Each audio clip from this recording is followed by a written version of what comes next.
gotta go fast.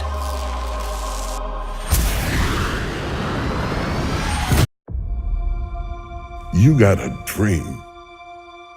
You got a vision. I won't lie to you, it's gonna cost you everything.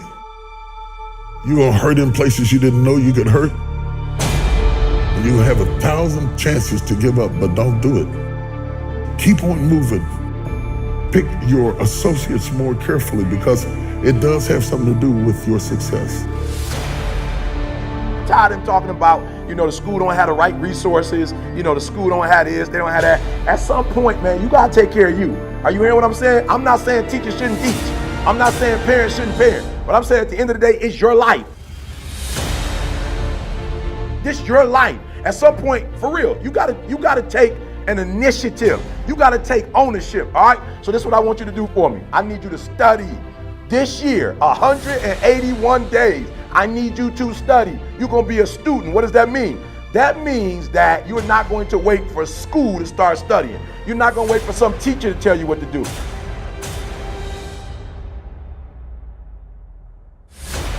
You don't have to wait for somebody to tell you what you're supposed to do. Initiative, all right? Take initiative. You need to have a rhythm so that you cannot lounge around here and let this moment pass you by. You are not as young as you think you are. You don't have as long as you think you have. It takes longer to settle something big than you think. You're thinking in days, I'm talking in decades. You don't have many. Saying, look, you may hate your environment. You may not like your environment, but I want you to find something in your environment. Something in your environment. I want you to create something in your environment. I want you to initiate something in your environment that's gonna make you wanna get up, that's gonna make you wanna love it. And I want you to find people in that environment who love that environment, who are prosperous in that environment, who found a way to take that which is not necessarily the greatest thing in the world and make something beautiful out of it. If you don't do it now, you'll never do it because you may not ever see that cycle come back again. Really, it all comes down to one choice. Will you lead life, or will you let life lead you? How do you create a future that doesn't yet exist? How real is this idea of leadership, that we can intentionally change the future for better? When there are so many unanswered questions in your mind, is it possible to create a vision that is so clear, so real, that those questions fade away? Can our imagination be that powerful? Can we take an idea, a picture of the future, this intangible vision, and make it real? In fact, that's exactly the way it works. The world either unfolds around you, or it is shaped by people who see it differently. There is a connection in your mind between who you are today and who you believe you will be in the future. This connection, this vision, is meant to be seen, shaped, and pursued. It's the way we build a better world. What will you accomplish in your future? And who will you serve with your gifts? Truly see it, imagine it, grab hold of it with such detail that making it happen is only a matter of time. Decide what will happen in your life, and decide who you will be within this world that's so big and so small, and then work to make it so. And we know it's not always easy. We know hard work is involved. We know the troubles that will come, that will get you knocked off track. Get ready to make mistakes. Time and time and time again, you will be tested. And we know you're up to the task. That you will get up and try again. Do it again. Work at it again. Commit to it again. Because through it all, you will keep coming back to that same spot, that same idea, that you can either lead life or let life lead you. So you lead. Your vision is a powerful thing. It's the way we make the world better for you and for others. See it. Believe it. Do it.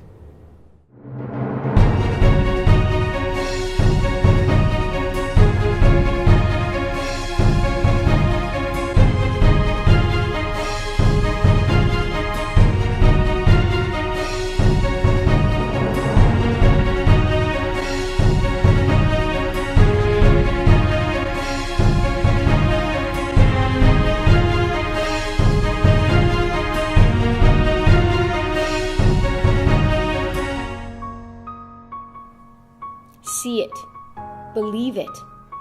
Do it.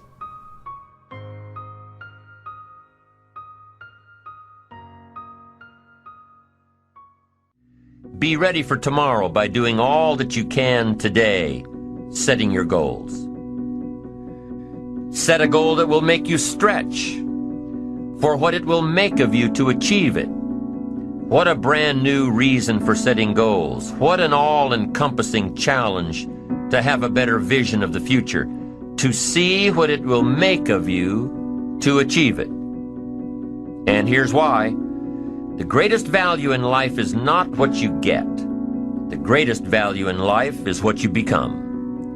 The major question to ask on the job is not, what am I getting here?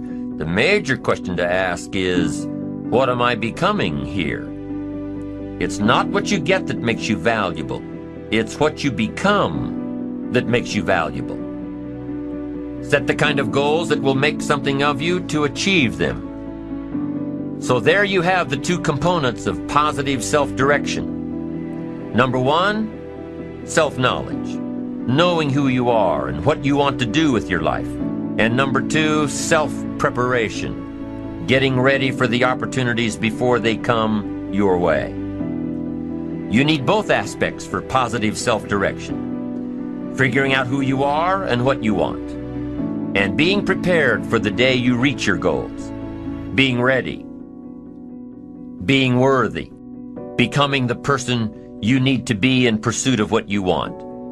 What good is an opportunity if you're not prepared to take advantage of it? It's no good. Won't do a thing for you. Be prepared. Greatness is not this wonderful, esoteric, elusive, God-like feature that only the special among us will ever taste. You know, it's something that truly exists in all of us. It's very simple.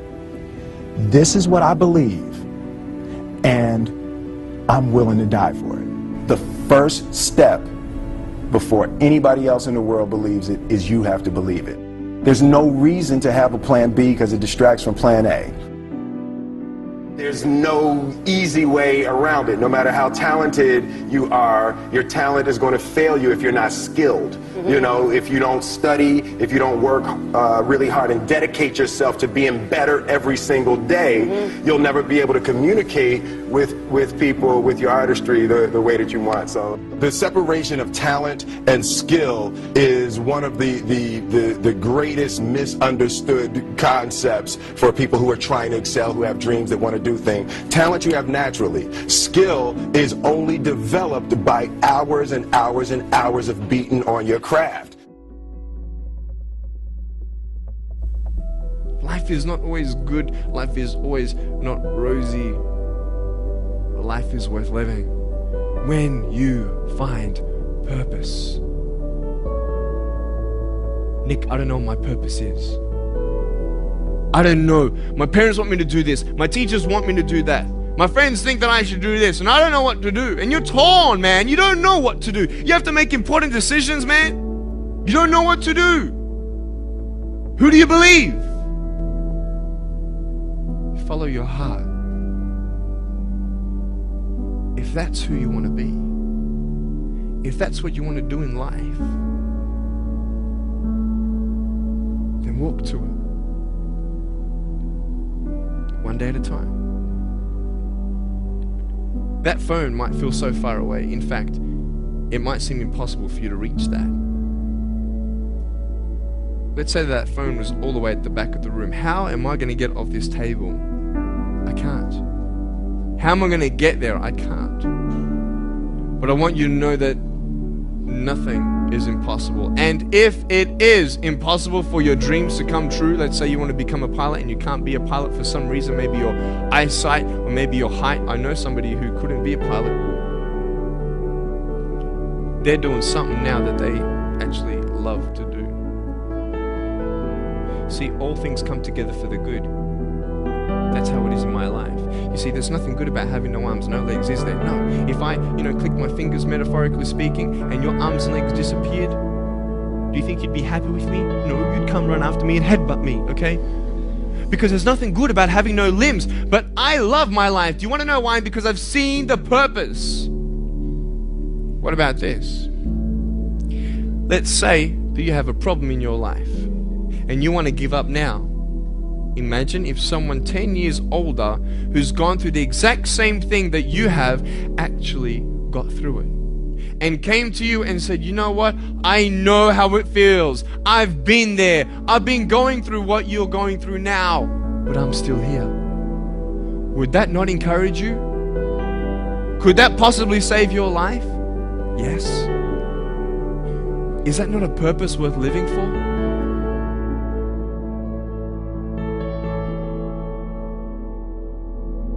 And the first step is you got to have a vision for what it is you really, truly want. Not what you think you want or what you should have. I mean, what are most people's New Year's resolutions? I'm going to stop eating sugar. I'm going to stop smoking. I'm going to lose 10 pounds. The problem with that is it's not very inspiring for most people. It's not telling you what you're going to get. It's only what you're not going to do. And it's kind of hard to have you move forward with that. A vision is about what you're here to create.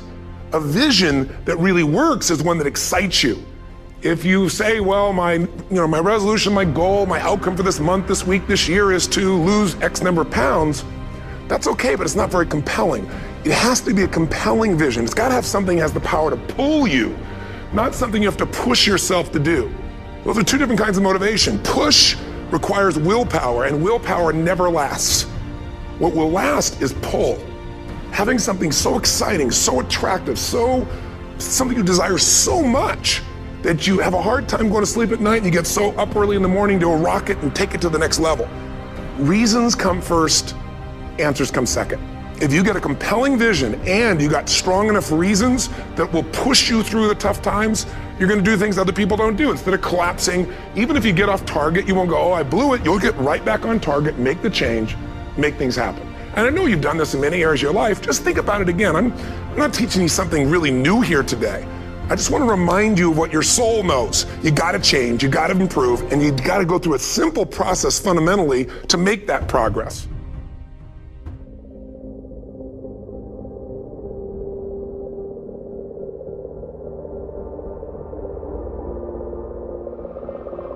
A lot of people talking about what they're going to do. But how many of y'all today are going to decide to do it? I want you to write, in the land of the blind, the one-eyed man is king. I'm a king. Are you a king? Or a queen? I'm just asking. Are you in the gym? Are you doing anything to walk towards your goals of being in shape, more focused, getting an A+ on those tests? Are you training as hard as you know you're supposed to be training to make the team or stay on the team? You worked your ass off. You got up at 6 a.m. in the morning. You decided to stay in your college dorm and not party, drink, smoke, and get high. You decided to focus and get away from all of the distractions so that you can pass that bar exam and that test.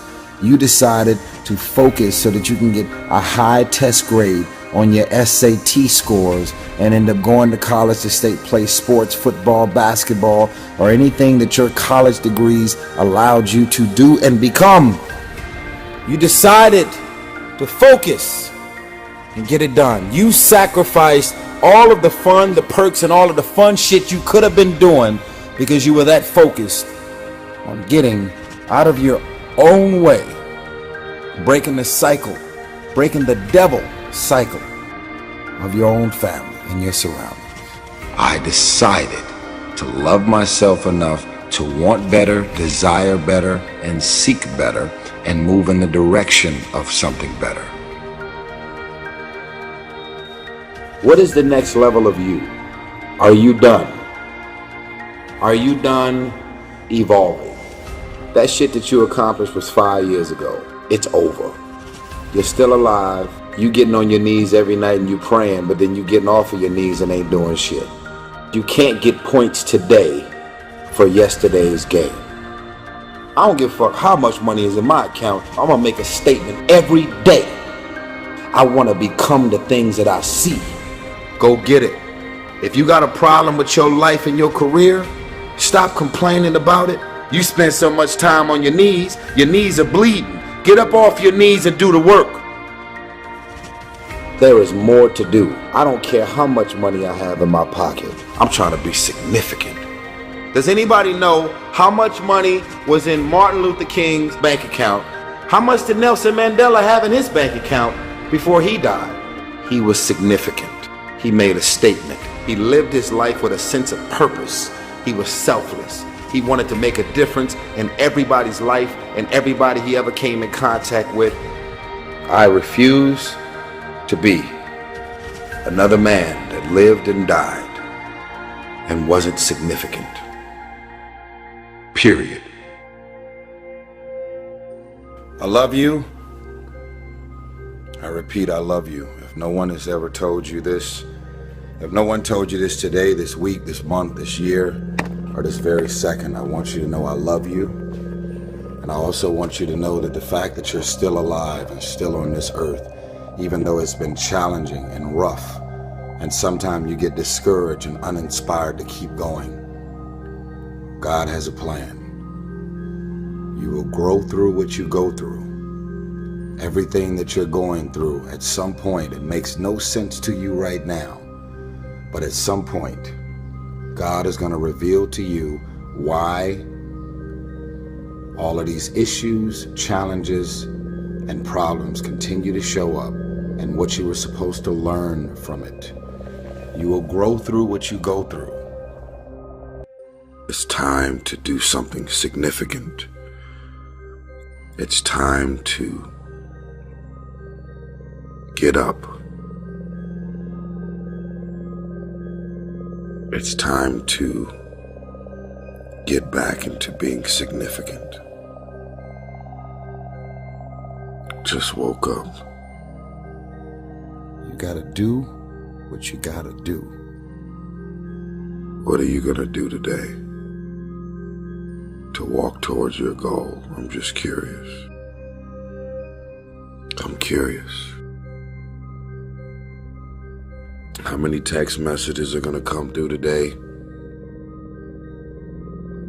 where you respond and end up connecting with that person that can take you off your path? How much time and energy are you gonna dedicate to your gift and your talent or your goal? How committed are you to producing results? If you don't know, now you know. It's true.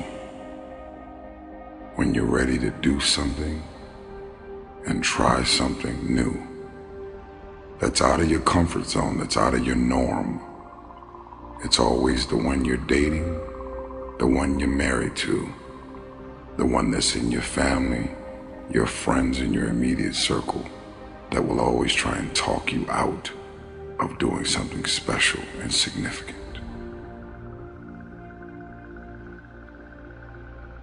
Do you know how many people have had visions, ideas, and huge career moves that they were about to make, and they allowed the word no to stop them? Boldly walk into the room with your head held up high.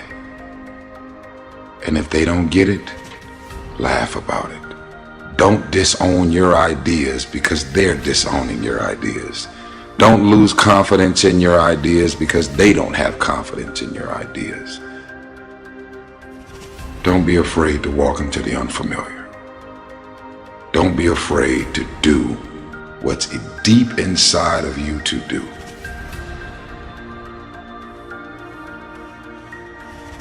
You got gifts, you got talents, you got capabilities, you got inventions, you got all of these things that you need to unleash on the world. You don't have money, you may not have the financial resources, but don't allow your visions and ideas to be stifled because of what's in your bank account or not. something inside of you made you say that even though I grew up in this situation, I'm still gonna work and be a better man or a woman. I'm still gonna do whatever I have to do to break the cycle.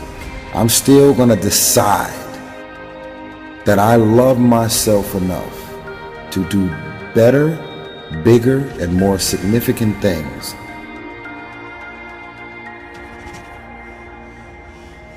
But it takes a very strong-minded person to decide that because I was born into this, doesn't mean that this is going to define the outcome of what my life and purpose on this earth is destined to be. I see what's not there. I have visions. My visions are bold and unapologetic. You know, they say you gotta think out of the box. In my mind, there is no box. To have ideas and visions and dreams, and then to do any means necessary to see to it that the vision come to life. Only those that can see the invisible can do the impossible.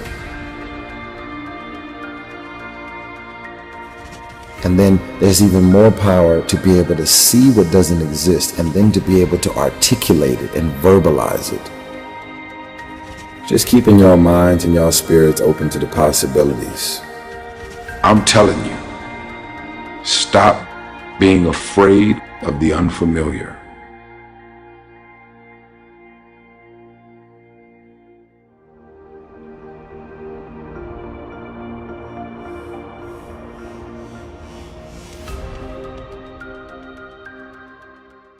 It's very wonderful to see a mountain and to want to climb it and put your flag on top of it. It is very wonderful to want to create your own mountain so that you can then climb it and put your flag on top of it. But it is also wonderful to know why you are doing that or why you are compelled to climb mountains in the first place. And you might discover that everyone values mountains, but you actually love the sea. And perhaps swimming is what you really should be doing. And if your calling is the mountain, then by all means go and climb the mountain. But if you have questions about the sea, you might as well run the experiment and see what happens. Life means to evolve. And if you're not evolving through small incremental changes that build up over time to create a large change, then you're probably dead.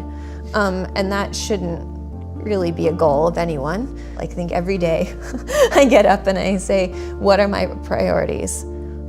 And then I move towards that. And sometimes, honestly, my priorities are to see how many back-to-back episodes of whatever I'm watching on Netflix I can watch, you know, if it's that kind of introvert's Sunday that I need, you know, in order to be my best self out in the world Monday morning. And sometimes it's, you know, how much of my to-do list can I crank through before lunch? And so I tell myself that this to-do list or the things that are on it are so insignificant compared to the things that I have already done or I've already survived or already accomplished, that it's almost laughable that they think they can stay there on my to-do list, you know, like they're actively mocking me. And so if you can get to the point where you can say, well, I've already pushed through something uncomfortable, or I've already done something that I didn't think that I was able to do, didn't have the skills to do, didn't have the confidence to even try, but yet circumstances intervened and I was forced to. I've already done these things. And yeah, they were in a different context. Maybe they were in a personal context and not a career context. Or in my case, they were in the theater and not in the science world. But proof of concept is already there. So what reason do I have to believe that it's not going to work again? So not thinking about it as this entirely novel new thing, because you do get the fear response to new things, because that's our brain trying to protect us from, you know, things that might be dangerous that we don't know anything about, and realizing that in fact this is a familiar task that's cloaked in a new environment. And so I think that there's a lot to be said for looking back at our successes and not just appreciating them, but really recognizing that the new challenges, in fact, are old dragons we've already slain. A lot of the early accomplishments that I have made were because I didn't realize that there was an option. And there's actually a type of method for teaching. I also used to play the violin, and I was taught with the Suzuki method. And if you look up the Suzuki method, you have all of these little 4, 5, 6-year-olds that are playing violin concertos that are, far beyond what you would think somebody of that age should be able to do. And it's because nobody told them that they shouldn't be able to do that. And so that was basically my reality. I was told, well, you're 11, you're gonna start going to college. So I went, and the expectation was you're supposed to get good grades, so I did.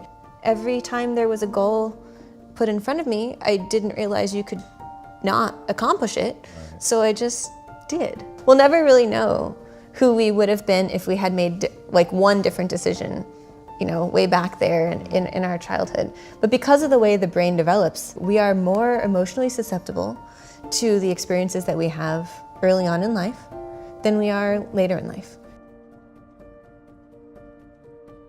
We all have to live in this society that's been created for us, and there's, certain expectations that one is a contributing member of the community of humanity, and that can be accomplished in many different ways. I think if I had a group of young people that I was responsible for, I would try and listen more than maybe my parents did to what each of them want. I certainly wouldn't try and mentor all of them, because you can't do that, right? But put them in situations where they can find people to emulate and to look up to and to ask the right questions of. Because the worst thing in the world is to have an inquisitive mind or to have questions and to not know the right people or have the right resources to get them answered.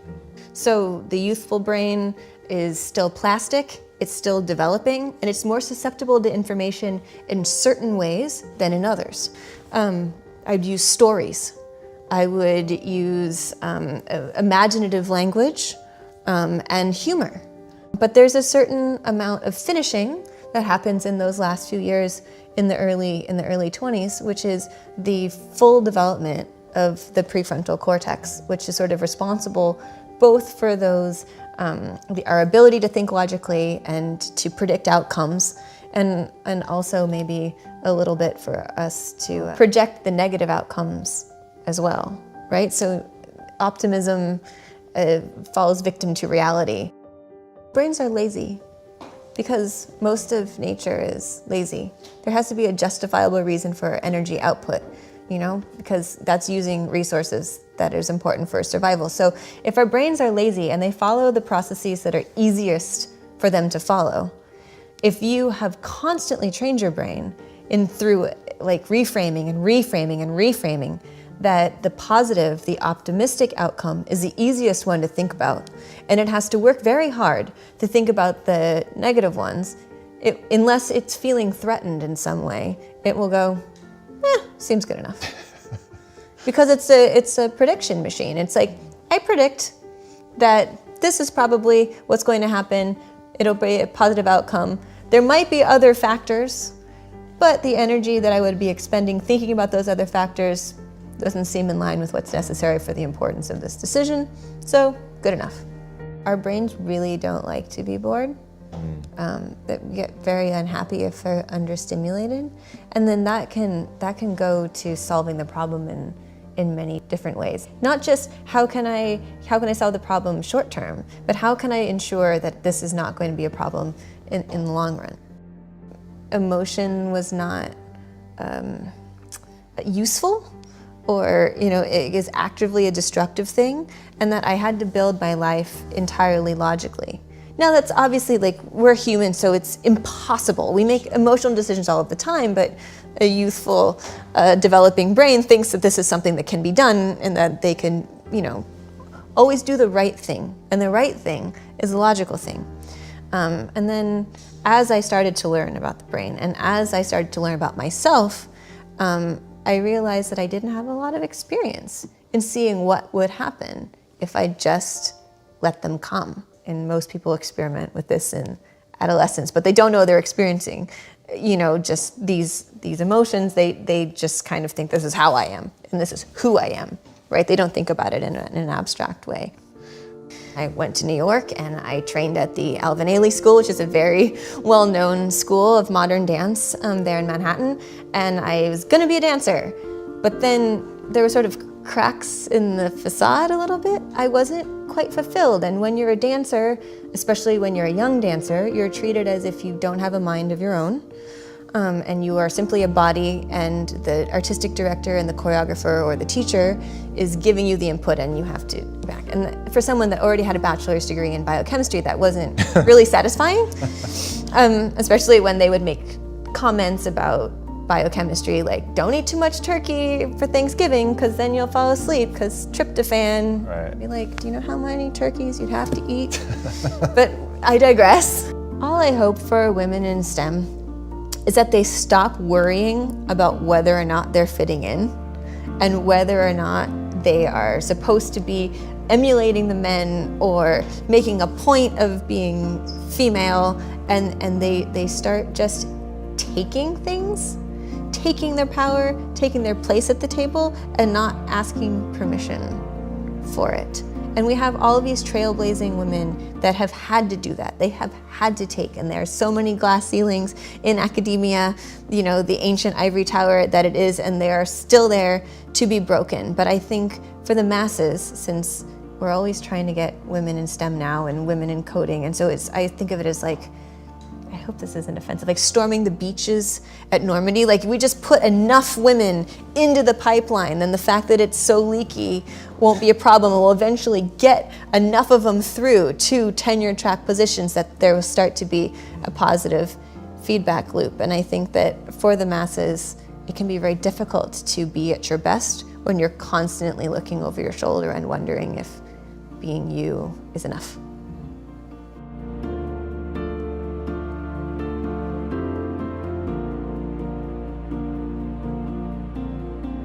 I'm sorry, Major. What was your name? Benny. Nobody cares.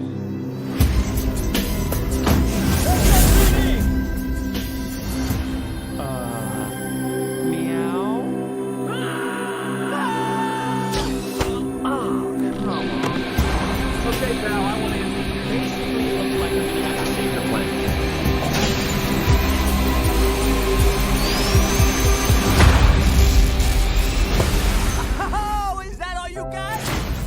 No, but thank you for asking. Uh-oh. Whatever this creature is, our job is to secure it, neutralize it, see what makes it tick.